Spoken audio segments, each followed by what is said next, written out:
One of the areas of the world, obviously, that you have a tremendous expertise is Latin America. What can Latin America teach us about fighting back against these sorts of trends of illiberalism and authoritarianism? Latin America is it's a petri dish for how to do and not to do to governance. And unfortunately, we're one of the bacteria growing in that petri dish because when they do start doing things among themselves, and that unity in some way or other will threaten our interests, the US interests, we'll find a rather clever way to break that unity because their elites are still the same elites that had been thriving under the Spanish crown back until the 1820s, 1830s.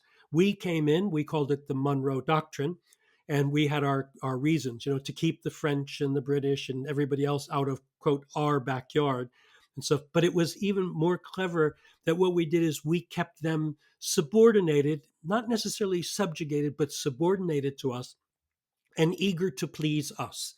And it's worked for a zillion years. We've been doing this. So the elites, instead of, as I said earlier, instead of paying their local taxes, they put their money up in American banks, in US banks. They, instead of responding to their neighbors and understanding their own citizenship, they spend their time trying to convince us of how great they are. And it works.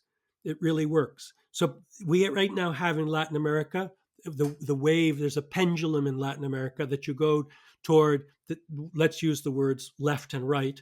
The pendulum swings over to the left. The left has fails because they don't really have legitimate models, and so the pendulum swings back over to the right, promising, to use parlance of our strongman analogy, that they'll at least make the trains run on time. But they can't make the trains run on time because they don't have any tax dollars. They don't have anything to do it. They don't invest in their own economies.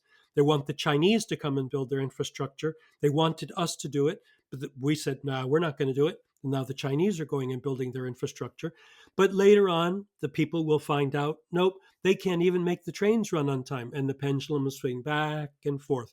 Right now, geographically, let's say Mexico, which is an extraordinary exception right now because Claudia Sheinbaum is so far been genius at doing both domestic and international policy. But Central America, it's lost. It's completely lost. Except Bukele is the fair haired boy of the U.S. government, and it didn't just begin under Trump. The Biden people also gave him a lot of space for everything that he was doing and stuff. But you then keep going. Nicaragua's a disaster. Costa Rica is headed downward. It's a neat country with neat people. Panama looks like it's headed downward. Colombia, the president has really not got much traction. It looks like it's going to swing back over to the right. Ecuador is already on the right and it looks like it's going to go more Bukele right. Peru has been a right wing, somewhat illegitimate president. No progress. Keep going down there. You have a lefty in Boric in Chile who lost huge historic opportunities to do a rewrite of the Constitution. Had a massive consensus to fix the Constitution, but he was unable to make it happen. Milei, the guy in Argentina, responding to Argentine DNA as much as anything else, is sort of semi-wacky, but he calls himself the Trump of South America. But I don't think even Trump has done some things that Milei has done.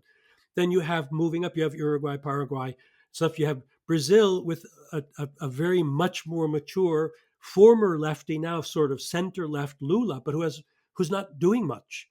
And Venezuela up there on the top being the disaster of South America, but it's also a U.S. foreign policy disaster. So, what's the state of democracy in Latin America? Highly illiberal and probably headed towards significantly worse because we have been the shining light on the hill. The United States of America, the shining light on the hill.